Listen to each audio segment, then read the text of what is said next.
It's tearing fixtures from walls. The mob is taking knives to paintings. And some of the mob is dying. Dying? Running at Johnny Laws.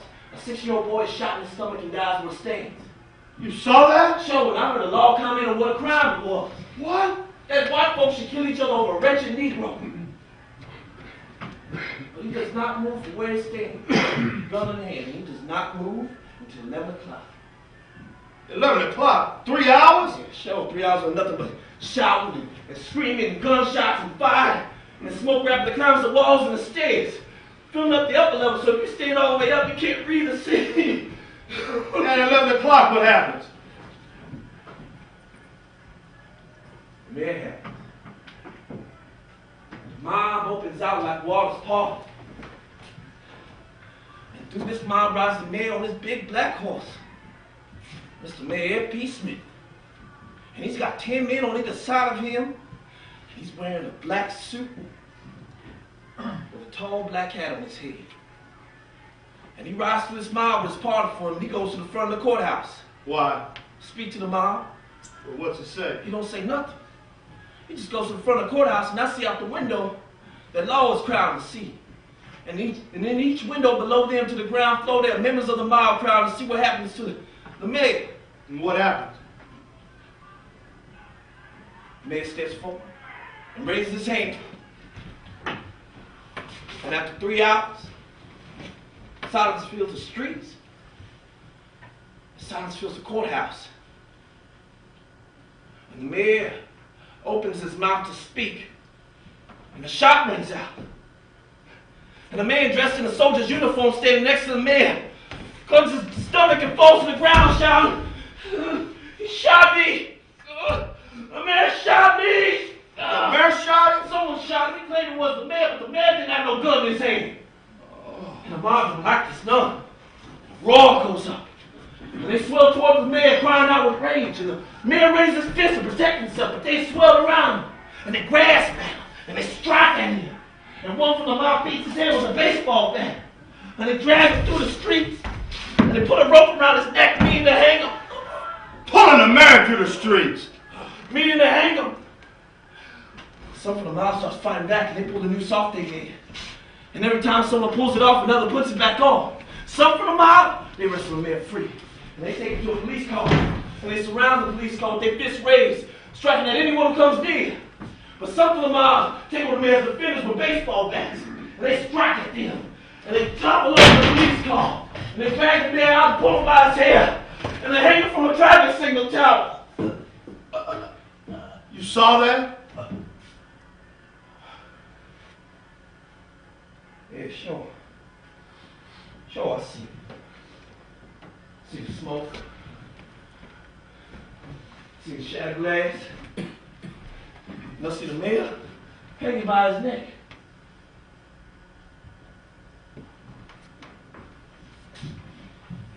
And I see you.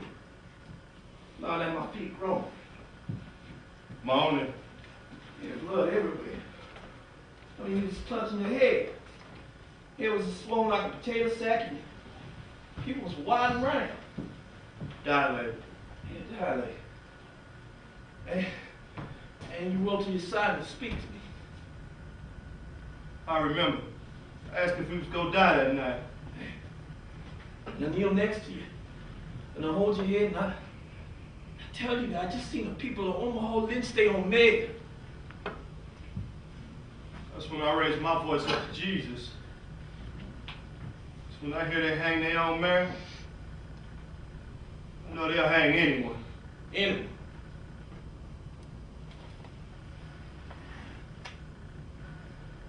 That anyone might be me.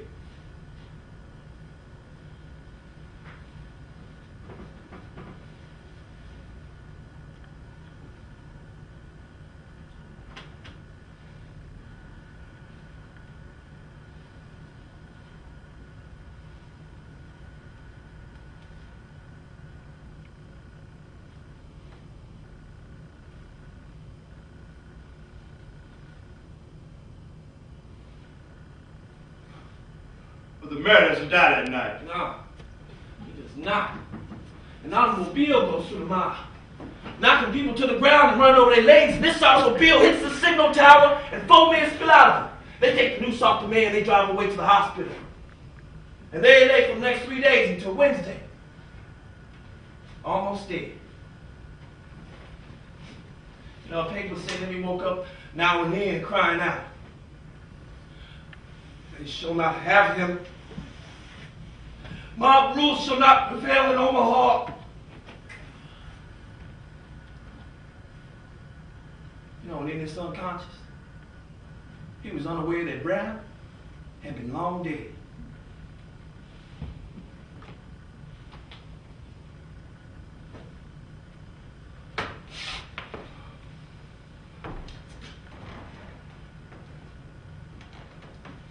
With the mayor outside the window, hanging by his neck, those John Laws still in the courthouse ran and made telephone calls to their wives. It was calling to say goodbye. They was gonna die that night. Sure. The sounds of shouting and screaming are now joined by the sounds of grown men weeping in the fire. The fire has reached the 3rd floor, and at this moment, some from the mob have taken the raising ladders to get to the 4th floor to try to help the law get out of the building. But there are those in the mob who won't let a ladder stay up long enough to let a man live. I mean, there are those in the streets begging for the lives of policemen, but they just met with cries and laughter. Let them burn, or let them bring us the nigger. And in the streets, you know, it don't seem like men who got murder in their heart. No? No. You know, it seems like men were at a state fair parade. I mean, they all laughing and waving and greeting each other, saying, "How you doing tonight? How's your wife?" And then they stop to shoot their guns at a policeman fleeing the courthouse. I mean, they laugh and they talk about business and they pat each other on the back and they pour out liquor for each other and they toast each other. And then they look at the courthouse curiously because something had exploded. I remember something blowed up. Yeah, mason jars. These jars are stored in the stairway of the courthouse and they're filled with some kind of poison. They spill onto the floor and into the courthouse, filling them with poisonous fumes, and we choke. We can't breathe.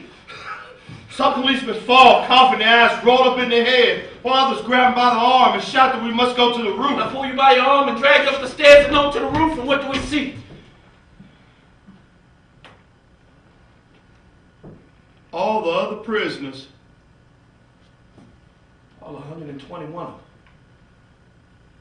They is crying, weeping.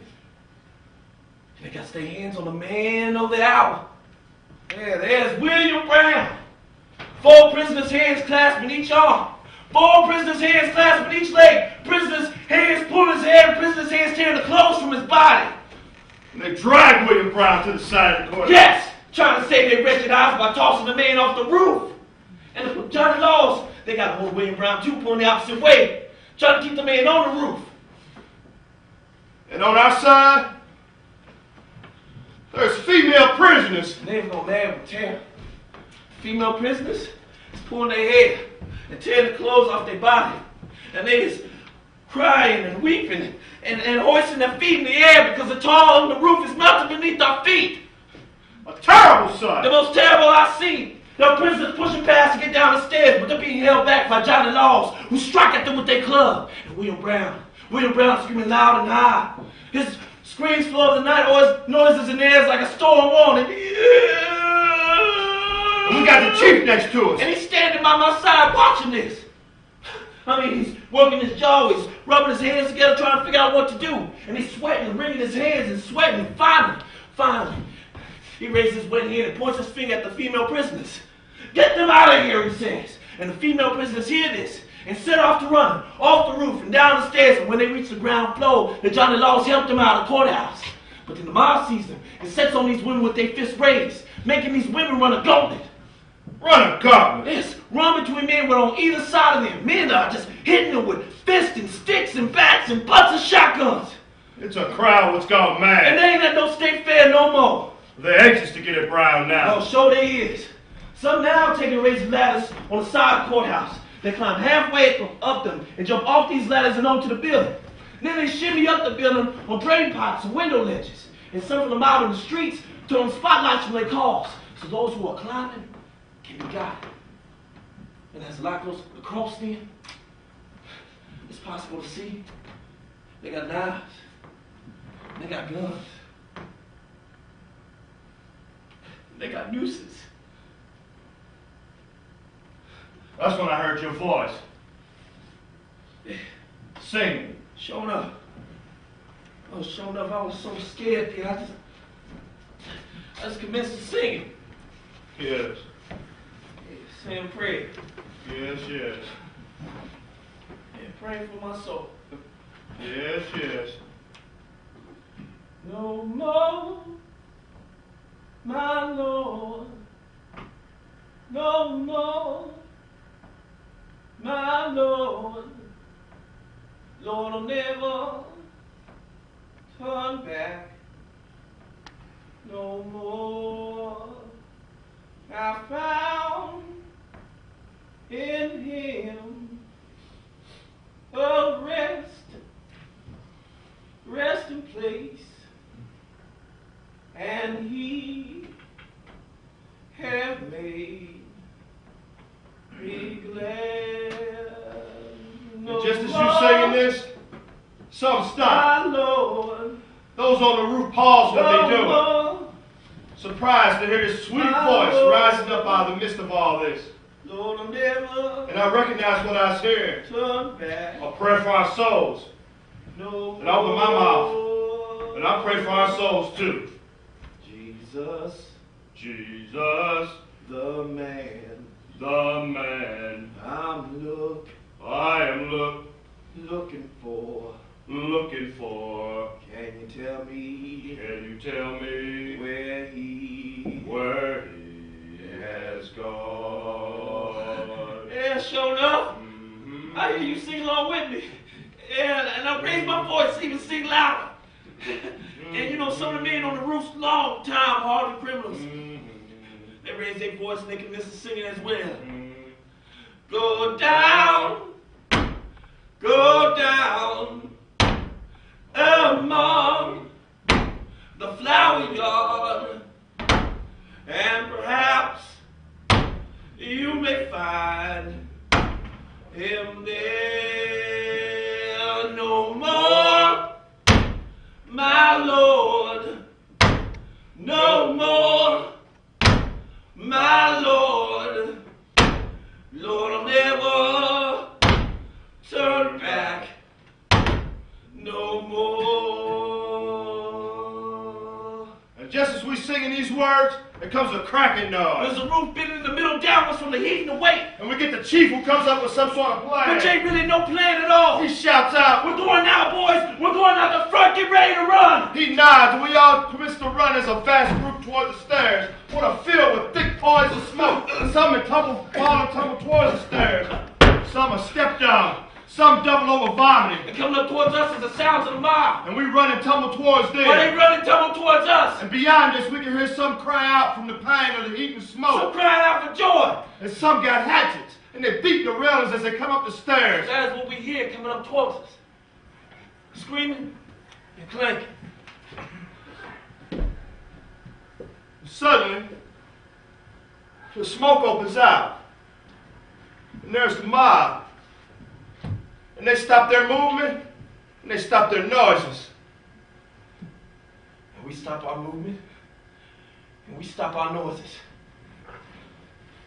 For one terrible instant, in the Douglas County courthouse, we stand opposite each other, face to face. Some men so close, I could put my hand on his shoulder.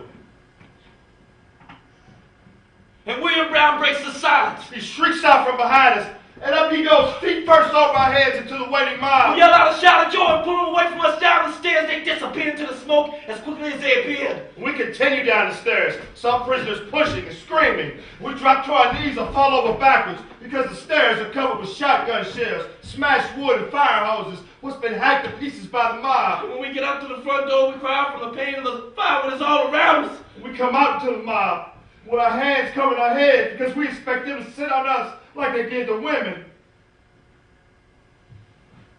The mob ain't got no interest in us. That's William Brown.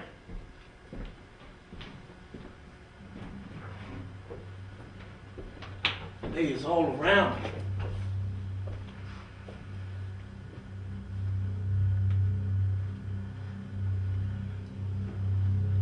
In the time it has taken us to get down the stairs, they have killed him. He dead. His body full of bullet holes, stripped naked, and they have castrated his dead body. And they sticking knives into his dead body. And they holding him still so they can shoot him with their pistols. They have put a rope around his dead neck. And we watch as they hoist him up into the air. They all commenced to firing on his body was hanging there. And with each shot, it swings from the lamppost, in and out of the light from the automobiles.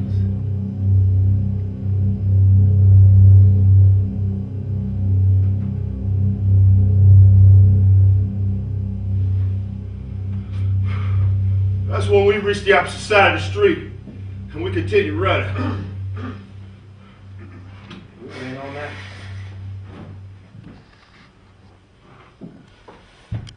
We must have run about 10 miles. We run till we couldn't run no more. We ran into this alley and covered ourselves in cardboard and prayed for that terrible night to be over. William Brown hung there long after we're gone.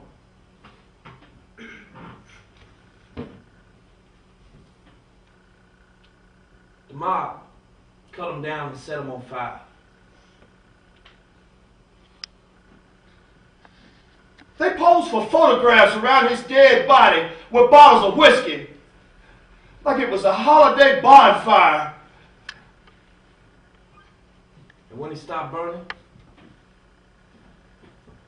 they gave his body to a mob of children who carried it through the streets for several hours. While the children danced and sang.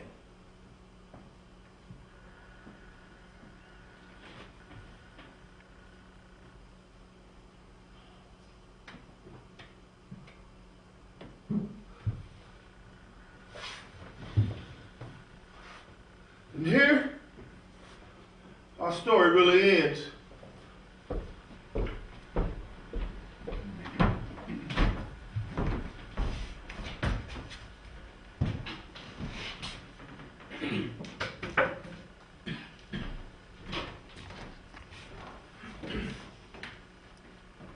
So there you have what you wanted. What is it we told you? I guess. And I reckon, if nothing else, show his history. History? Yeah. History, yes. History. By those who have seen it and can tell it properly. Yeah, sure enough. So arrest us if that's your will, or don't if that be your will. We're used to it by now. We seem to be constantly misstepping or mistaken. Oh, that's the truth.